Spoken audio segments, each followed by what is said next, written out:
And I'm back with a follow-up video that I made about the fuses. First off, I think a better way to remove both of these plastic covers is to use a really small 90-degree angle hook. Stick it under there just a little bit, pop it off, and then it just makes it easier to get to the little clip on the back. It's the exact same thing as the front, it's just you can't really see it very well.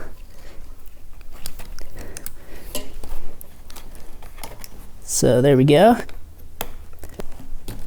So yeah, that's a lot easier and probably less likely to break that plastic. All right, so the next thing is that when I did the test, trying one fuse at a time to see what would happen, I totally forgot to plug this plug back in, but it doesn't actually matter because you guys were nice enough to let me know in the comments that the top one is just a spare fuse. And it totally makes sense because it almost just falls out of here.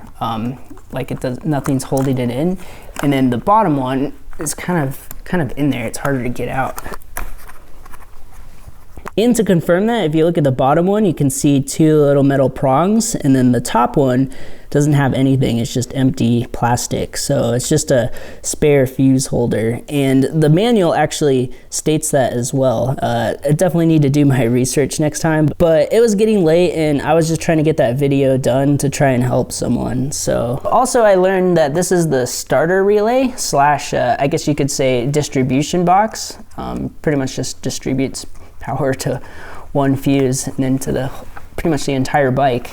But the cool thing is that you can get a brand new one with the fuses and the plastic and all for like 10 bucks. So if you do end up breaking one of these plastic things really bad and it won't stay on, then you can always grab one. And all these really do is just kind of keep the dirt out, and honestly the spare just keeps it from falling out of there. Because if you were riding without the plastic cover, it'd probably just fall out. Well, that's about it. This was just a correction for the last video, and it's always a pleasure reading your guys' comments. I definitely learned something new, so thank you very much, and I will catch you guys later. Peace.